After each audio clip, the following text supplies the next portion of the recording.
আসসালামু আলাইকুম রহমতুল্লাহ। আজকে আমরা যাচ্ছি মাছ সংগ্রহ করতে। ভাইয়া, আমি ও আমার এক ছোট চাচাতো ভাই, আমরা তিনজন মিলে মাছ সংগ্রহ করতে যাচ্ছি। এক পুকুরে মাছ উঠবে, তো সেখান থেকে আমরা কিছু মাছ নিয়ে আসবো। তো এদিকে প্রচন্ড বৃষ্টি হচ্ছে, আমাদের এলাকায় বৃষ্টি কম হয়েছে, কিন্তু এদিকে প্রচন্ড বৃষ্টি হচ্ছে। আপনারা দেখতেই পাচ্ছেন যে আমরা সবাই ভিজে গেছি। এত পরিমাণে বৃষ্টি ছিল যে আমরা বাইক চালাতে আসতেছিলাম, এতে করে আমাদের অনেক কষ্ট হচ্ছিল, কারণ প্রচুর পরিমাণে বাতাস হচ্ছিল, বৃষ্টি হচ্ছিল। তো আমরা এখানে আসার পরে দেখি যে তারা জাল পুকুরে ফেলে দিয়েছে, কারণ আমরা মাছ অনেকগুলো নেবো, প্রায় 150 কেজির মতো মাছ আমরা এখান থেকে সংগ্রহ করবো। এই মাছগুলো এখান থেকে নিয়ে আমরা আমাদের পুকুরে ছেড়ে দেবো। এগুলো আসলে একটা পুকুরে না, 2-3টা পুকুরে আমরা ছাড়বো। আপনারা দেখছেন এখানে প্রচুর পরিমাণে ছোট মাছ।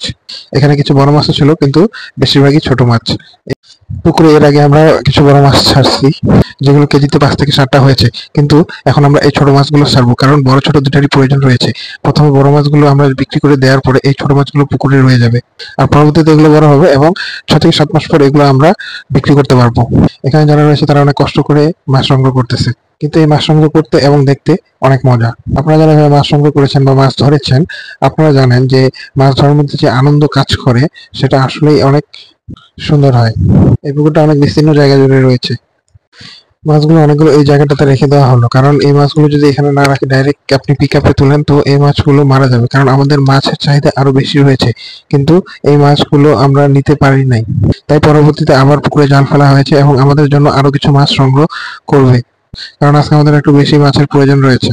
পুকুরে তারা একপাশে খাবার দিয়ে দিয়েছে, আবার নতুন করে জাল ফেলেছে, কারণ একপাশে খাবার দিলে এই মাছগুলো, ছোট ছোট মাছ সব একপাশে চলে যায়। একটা টান দিলে অনেকগুলো মাছ উঠে। আপনারা দেখতেই পাচ্ছেন পুকুরে তারা জাল ফেলার কার্যক্রম শুরু করে দিয়েছে। আসলে মাছ যারা ধরে তারা অনেক আনন্দ দিয়েই এই মাছটি সংগ্রহ করে। এখানে দেখেন, এখানে কিছু খাবার দেওয়া হয়েছে এবং সব মাছগুলো এখানে চলে এসেছে এবং চারপাশ দিয়ে জাল টানা হচ্ছে। দেখতেই অসাধারণ লাগতেছে বিষয়টা। এই পুকুরে রয়েছে হাংরি মাছ, রুই, মৃগেল, কাতলা, তারপরে ছোট ছোট বাটা মাছ, তারপরে ব্রিগেড মাছ, সিলভার কাপ মাছ, তো আবার কিছু ছোট ছোট পাঙ্গাস মাছও এখানে রয়েছে। এই পুকুরে মূলত ডিম ফেলা হয়েছিল, এই ডিম থেকে এই বাচ্চা তারা উৎপাদন করেছে। জালটি তারা সাইড থেকে গুছানো শেষ করছে। গুছানো শেষ করলে এখান থেকে মাছ সংগ্রহ করা হবে। মাছ সংগ্রহ করে এখানে বাছাই কার্যক্রম শুরু করে দিয়েছে, কারণ এখানে সব মাছ একসাথে দেয়া যাবে না। এখানে সরপুঁটিটা তারা আলাদা করতেছে, বাটাটা আলাদা করতেছে, রুইটা আলাদা করতেছে, সিলভার কাপটা আলাদা করতেছে, হাংরিটা আলাদা করতেছে, কারণ সব কয়টি মাছ আলাদা আলাদা করে ওজন দিয়ে মেপে নিতে হবে। তারপরে তারা এগুলো গাড়িতে তুলে দিচ্ছে। আজকে মূলত অনেক বৃষ্টি হয়েছে, বৃষ্টির কারণে সবার অবস্থায় মোটামুটি খারাপ, সবাই কাঁপতেছিল।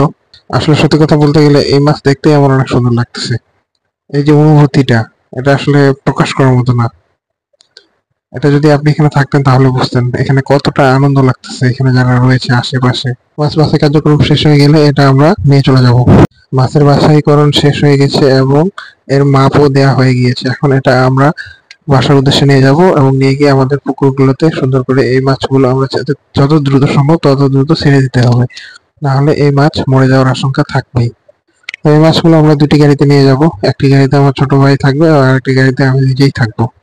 আপনারা দেখতেই পাচ্ছেন গাড়ির মধ্যে মাছের পোনাগুলো কিভাবে রয়েছে, এগুলো দেখতে অনেক সুন্দর লাগতেছে। এখন আমরা চলে যাব। মাছ ছাড়া ভিডিও আমি আপনাদের দিতে পারিনি, কারণ ওই সময় অনেক পরিমাণে বৃষ্টি ছিল, ভিডিও করার মতো কোনো পরিস্থিতি ছিল না। তো ভালো থাকবেন, আমাদের জন্য দোয়া করবেন, আল্লাহ তাআলা যেন আমাদের সবকিছুতে বারাকা দান করেন। আসসালামু আলাইকুম ওয়া রাহমাতুল্লাহ।